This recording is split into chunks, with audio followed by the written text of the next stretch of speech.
take care of my sheep. John 21:16. Okay, that's a bit of a cop-out. I'll go back a little, because that's just, take care of my sheep? That could mean anything.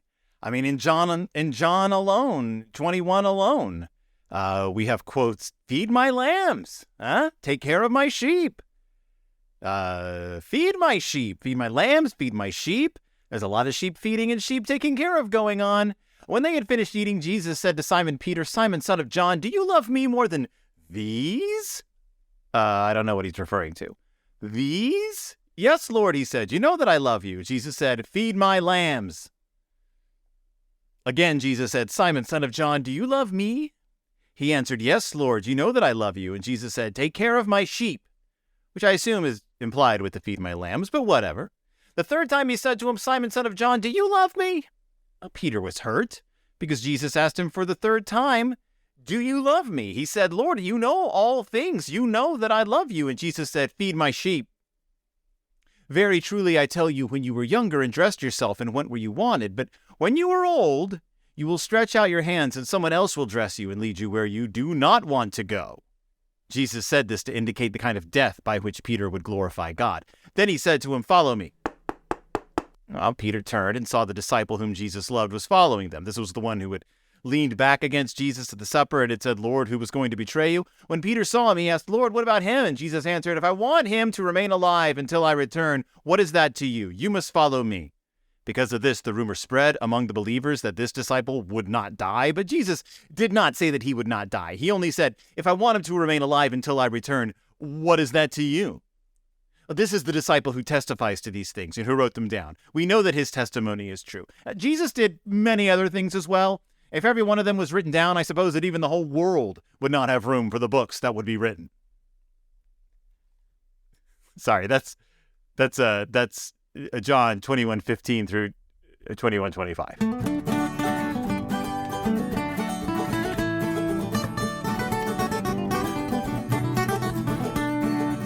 Welcome back to Deep in Bear Country, a Berenstain Bearcast. I am your host, Phil Gonzalez. Sorry for the late episode, but we are beginning the Gifts of the Spirit series this weekend, and I really wanted to take the time to make sure I'm kidding. I got caught up with other things. Gifts of the Spirit, the first Gifts of the Spirit from 2021, only a couple of years ago. Caring. And what did we lead off with? A whole bunch of Bible. Not just feed my sheep, not just feed my lambs, and not just take care of my sheep, but a big chunk, a story. Jesus talking to Simon Peter. Frankly, I think they were really just focusing on the feed my sheep part, because that's kind of the only relevant part to the story we're about to discuss. But other things that are relevant to the story we are about to discuss is a little thing I haven't talked about in quite a long time called continuity. That's right. This book is a mass, or I might even say a morass of continuity. There are characters introduced in this book. There are characters forgotten about in this book. And we have to come to grips with the fact that we are operating on so many different timelines at this point that it is impossible to make them come together. This is beyond Grizzly Gramps and Grizzly Gran having two separate meet-cutes, depending on which continuity you're following. This is on par with, the number of Power Girl origin stories, Supergirl origin stories, Wonder Girl origin stories there are in history, and the branchings off thereof. Because not only do we have the original rhyming book continuity, which is its own thing. Not only do we have Brothers Dream World, which is the educational books that take place in kind of an abstract universe. Not only do we have the original First Time books continuity and the chapter books and the Scouts chapter books. Not only that, not only do we have the storybook continuity, the Saturday morning cartoon continuity, the PBS cartoon continuity, I guess the stage continuity. Not only that, we also have the Living Lights continuity and the weird Living Lights chapter book rewrite continuities, which change the story so they are their own continuity, a world in which cigarettes become candy bars somehow. But now we have what I assume is the Random House religious line continuity. And I don't know if these are going to be as tied in with the Living Lights faith story books, because that set up its own thing. That brought in characters from the chapter books, that introduced some new characters. But right off the bat, Gifts of the Spirit Caring is shaking things up in Bear Country. For the best, for the good. But first, let's talk about caring, because what an abstract concept if you really think about it. Caring. What does it mean to care? Like, what does it mean? Like, what does it mean? Caring. Caring, is it an attitude? Is it an opinion? Is it is it passive or active? I guess is my big question. To care, you can care about something. I care about the environment, but you can also care for the environment. I care for the environment, but you can care for the environment in two ways. Do you care for the environment? Sure, I care for the environment. Like, I'm fine with the environment being around, but you can also care for the environment. You can say, okay, here's an easier one. You can say, I care for my mother. And that can either mean I am fine with my mother existing. But I guess I'm a little more than fine with my mother existing. I care for her, sure. Do you care for that clerk at the grocery store? Nah, I don't really care for her. That could be taken several ways, but let's go back to the mother. Do you care for your mother? Yeah, I care for my mother. Yeah, she's fine. Or, do you care for your mother? Yes, I have to feed her, and I have to get her in and out of bed, and I have to help her into her chair, and I have to help her dress in the morning. So you can care for something, which is like, oh, I have a general sort of like low-key concern for their health. Or you can actively care for something. Like, you can care for a patient. You can care for your parent as you would care for a child, which is kind of the point I'm about to make. Caring. So it's an interesting choice to focus a book on, because what does it even mean to care? What is the value of caring? How is that a gift to your spirit, and how far are we taking the gift of caring? One interesting resource when it comes to just sort of the philosophy of caring, and yes, there is a philosophy of caring. Jean Watson, who is and was and is a nurse, and then got her PhD, master's degree in psychiatric and mental health nursing, and a PhD in educational psychology and counseling in the 70s. She developed a philosophy and wrote a book called Nursing: The Philosophy and Science of Caring, which was then revised a few times and updated. And according to what is referred to as Watson's Philosophy and Science of Caring, the philosophy and science of caring has four major concepts: human being, health, environment, society, and nursing, because she's a nurse and this was written for nurses. But nursing, take that in general, like just general. Well, I'll get to it. So she refers to the human being, and I'm getting this from nursingtheory.org. She refers to the human being as a valued person in and of him or herself, I guess, or themselves, to be cared for, respected, nurtured, understood, and assisted. So to define caring, you have to define what a person is that you're caring for, and that is a person. So a person is a human being is a person who is like the value. I'm having trouble for this. Being human, you inherently have a value to be cared for by others, and that includes being respected. So, which encompasses being understood. I assume, listened to, understood, respected, nurtured, and assisted.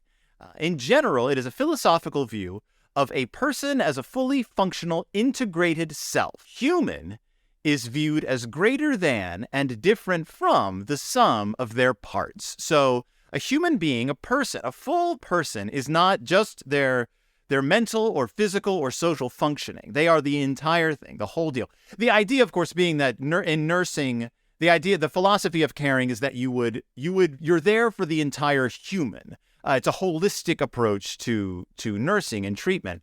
And so the nursing model, of course, promotes health, prevents illness, caring for the sick, restoring health. And it is a big, she's a big advocate of holistic health. So there are 7 assumptions to this model, and I'm just going to mention the few that pertain to us and not specifically to like hospital work or nursing. Caring can be effectively demonstrated and practiced only interpersonally when we're dealing with another person, like not caring for the environment, but like caring for another person. Caring consists of curative factors that result in the satisfaction of certain human needs. So by definition, and by this definition, caring is not an attitude, it is an action. And that action involves ensuring that another person is meeting their basic needs. It promotes health in individual or family growth. It's accepting a person as they are now, as well as what they may become. And I like that. It's the compassion and the listening and the understanding there. That involves, to me, encompasses the notion of and this is a very Berenstain Bears thing, accepting who a person is, but also acknowledging that a person is constantly changing, and you will accept who they are and who they might be. A caring environment is one that offers the development of potential while allowing the person to choose the best action for themselves at any given point in time. So, yes, it's you surround a person with the ability to grow and the ability to develop themselves while caring for them, but also, of course, be who they are. And then we get to science. It's complementary with curing, and it's central to nursing. So I find that those 7 assumptions, specifically the first 5, as pivotal when it comes to defining what it means to care, to be a caring person, to be a carer, to be a caregiver. That's big. That's profound.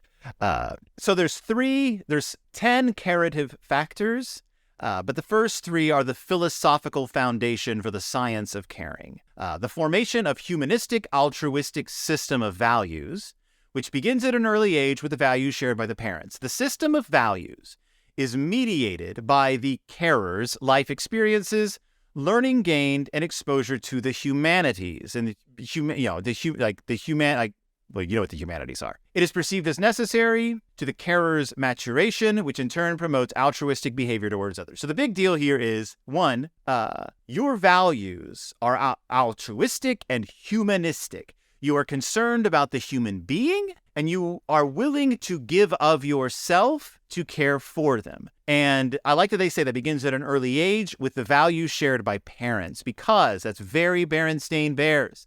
That's very much the parents trying to impart onto their children through action the value of caring. The second one is the installation of faith or hope, which is essential to the curative and curative process. When modern science has nothing else to offer a patient or a person, a nurse or carer can continue to use faith or hope to provide a sense of well-being through a belief system meaningful to the individual. This flashes back to the book we discussed with Ferdy Factual, Being an Atheist. The Cubs were confused, and Mama and Papa were quick to point out that Ferdy Factual's belief system, his trust, I won't say faith, because it isn't faith, but the value he puts in science and the observable universe is meaningful to him. Therefore, it provides him a sense of well-being. They respect that. That's that respect. As carers, though, they are ready to install faith or hope, because faith is more based on just a general sense of, I believe this will be, hope. I don't know. Faith and hope are different.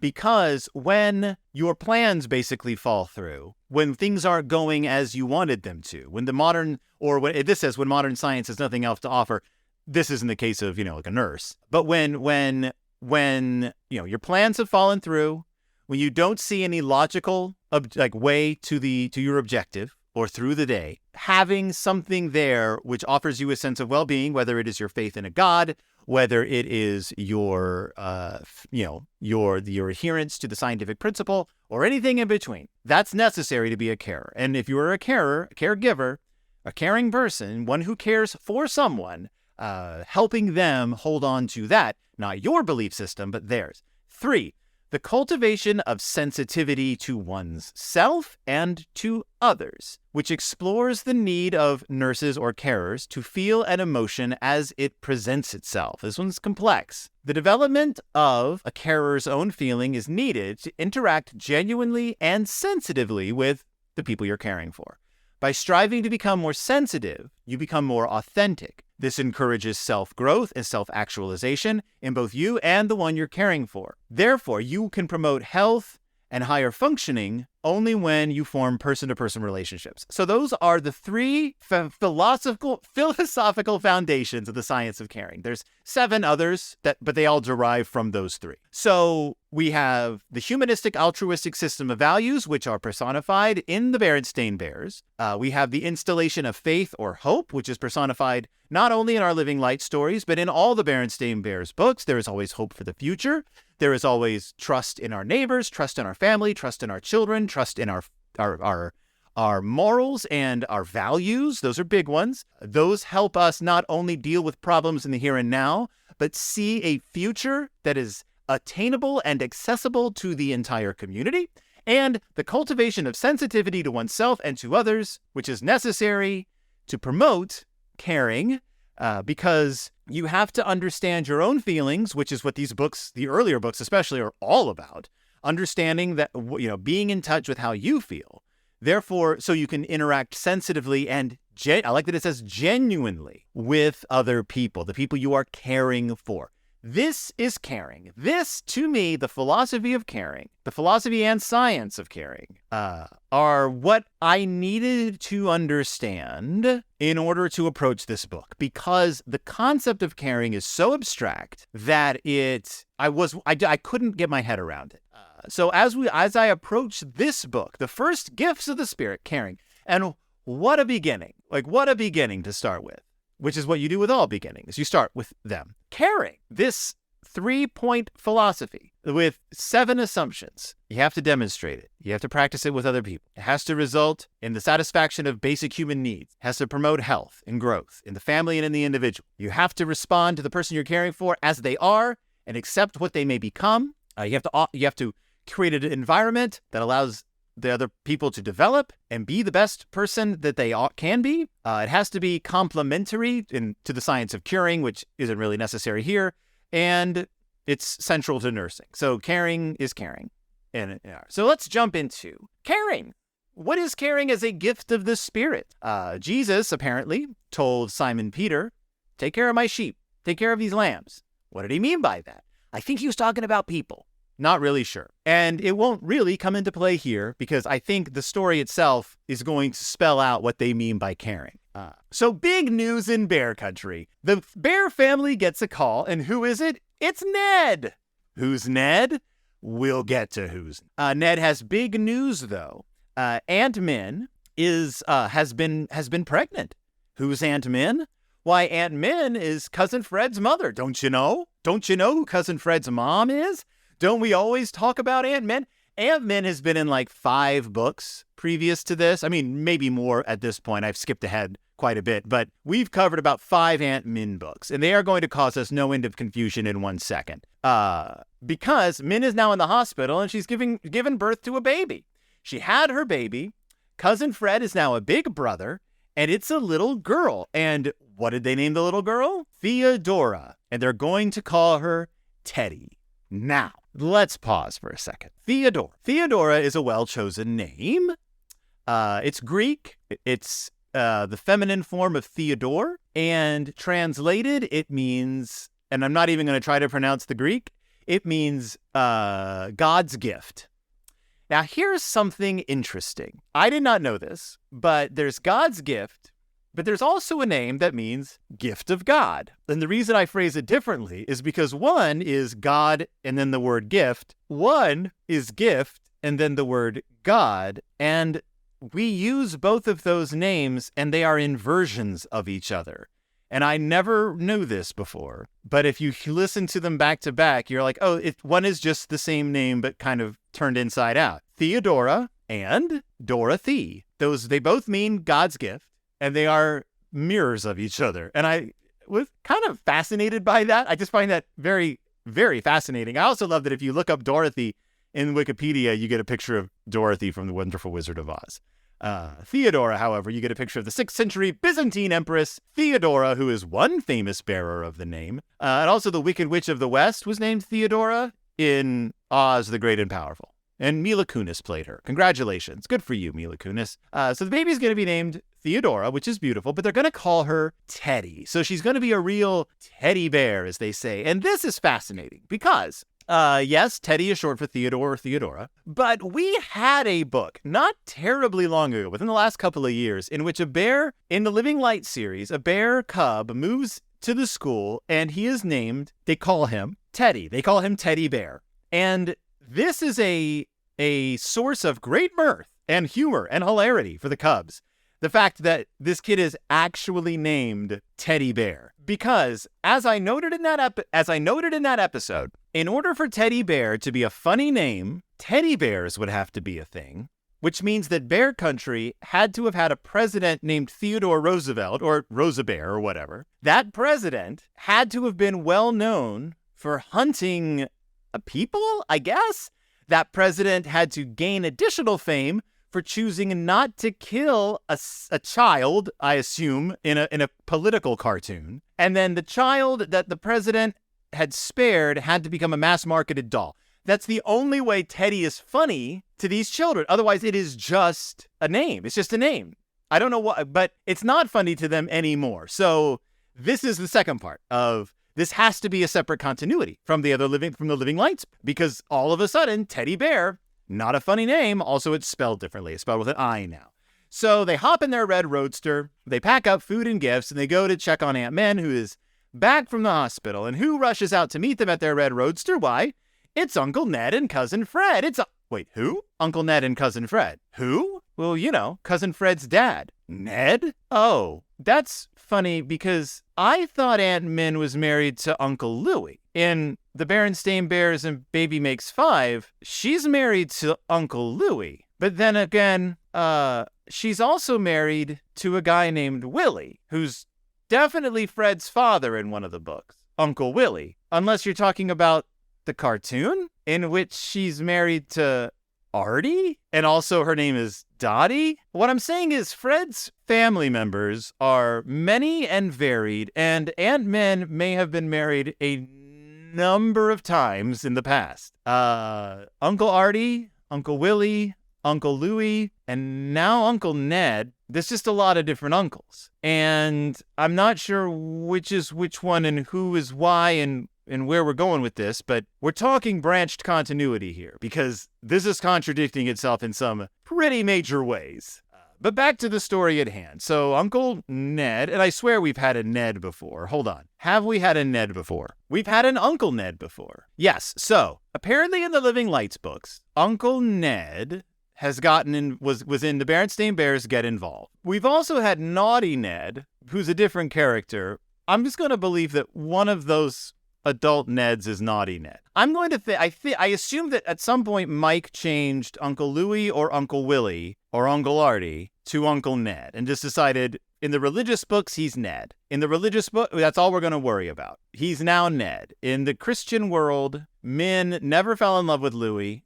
She never fell in love with Willie, and and this is where the continuity gets really whack because Min is Mama's sister, right? Married to Ned. Now in the cartoon, the PBS series, Uncle Artie is Papa's half-brother. Grizzly Grant, in the cartoon, and this is a little bit of continuity I've never gone into because I don't deal with the cartoon that much. Grizzly Gramps had a son with a previous wife. So get back in your chair. I know you just stood up. In the PBS cartoon, Grizzly Gramps was married before he met Grizzly Gran, and he had a kid named Artie. I assume Arthur, who marries a woman named Dottie, and they have a son named Fred, who's known as Cousin. This Cousin Fred, in the cartoon, is genetically completely different from the Cousin Fred in the books. An absolutely different child. Does not share blood with anyone. You can wonder, except insofar as the bears all share a common ancestor. I just had to get that out of the way because I don't know if we'll ever get to Uncle Artie in this show, But the Artie, Willie, Louie, Ned conundrum is huge. And I would love to explore it more, but I think I've explored it as much as there is. It's just a name that is given to an uncle every once in a while. And they finally settled on Uncle Ned. I personally prefer Artie. I think that's a good uncle name. But in any case, they're all very happy. Even Honeybear is happy. She's running and jumping, putting her fingers in her mouth, as a child is wont to do. And Brother's excited for Fred because he's like, look, now we both have little sisters. So they go inside to visit, and Aunt Min is holding little Teddy, who is asleep. It's a very tiny, it's a little girl cub because she's got a ribbon around her head with a flower on it. And this is kind of another one of those books about a new baby. It diverts itself into the new baby and the baby make five thing where they sort of talk about what a baby does and is. Newborn babies sleep most of the time. They only wake up for feeding. The baby starts squirming, and Aunt Min's like, oh, she's going to be asleep for a while because she just ate. We don't see if Aunt Min bottle feeds her baby or nurses her baby. They just leave all that out. That's fine, one way or another. But I'm glad that they don't come down on either side of it for this book, because usually in kids' books, you just see a bottle come out. But, they're bears. I assume that they have breasts. So Aunt Min lets Sister Bear hold the baby, and she's like, yeah, your older brother can show you how it's done. He has experience. Cousin Fred now has experience. Sister holds the baby. She gets very excited because it's such a cute baby. And here's a little development. So now we're entering the character development part of the story. Not only is Fred has no part in this. He's just sort of standing around. But so Fred is going to now have to step up his game. Remember when Brother Bear had to step up his game 8 years ago when I was covering those early sister books? And Brother was like having stress dreams about taking care of a sister because he was so worried about his new sister. Well, now Fred is having to step up, be a big brother. But he's out of the picture. Brother gets to hold Teddy, thinks that Teddy's really adorable. Honey touches Teddy's toes, points to Teddy and says, baby. And then she says, honey, not a baby. And Papa's like, oh, no, you're a big cub now. And there's our character development. So Mike is clearly drawing a line in the sand with the birth of this baby. And he is saying from here on in, Honeybear is an active cub. She's no longer the silent toddler. I mean, she's been talking for a little while, but now this is our thesis. She is not a baby anymore. You can't talk to her like she's a baby. You can't treat her like a baby. I can't refer to her as the baby. She is a child bear, right? She's the third sibling. I don't know what her personality is. We need to talk about Kevin's situation on our hands for all I know. Now they go to the chapel in the woods. There's Preacher Brown. It's time for her baptism. Again, we don't really know what religion they are, but it's bear world, so religions could have developed in all kinds of ways. Preacher Brown sprinkles water on her as a sign that she had become part of another family, a loving, caring family, a family of faith, which is an interesting way to talk about baptism. It's a symbolic gesture. It mentions there's no mention of washing away sins or anything in this book. Simply that it's a symbolic gesture showing that you are now part of a greater family than just your own, a bigger family, a wider family, a family of caring people. And then Preacher Brown shows little Teddy, Rafiki style, to the entire congregation. And he says, let us welcome the newest member of our church family, little Theodora, Teddy Bear. Then Teddy punches Preacher Brown in the nose, which is funny if you aren't familiar with the history of the Berenstain Bears. Makes sense if you are. Babies punch people in the nose. That's how it works.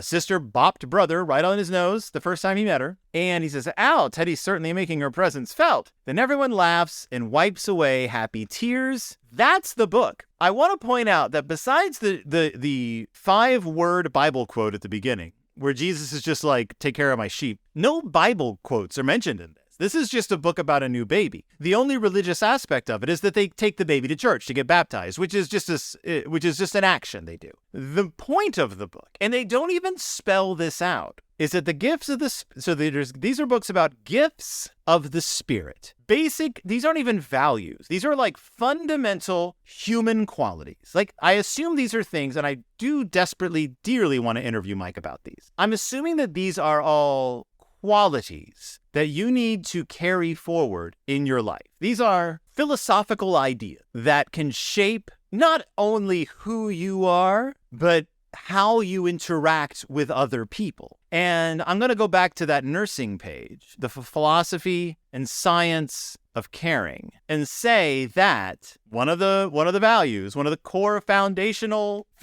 carative factors, one of the first 3 carative factors is, the first of the 7 assumptions that you have to make in order to practice a philosophy of caring is that caring can be effectively demonstrated and practiced only interpersonally, which is the core of this book. So they take baby Teddy to church. She gets baptized, but the big important part is that Preacher Brown presents her to the congregation and says she's now a part of this whole family. She's part of our family. And what Mike is saying is that this means that she has an extended system of people who actively will now care for her. They will practice caring and demonstrate their caring with her interpersonally to help ensure that she meets her basic human needs, that she remains healthy, that she learned that she is allowed the potential to develop into the person she chooses to be, and that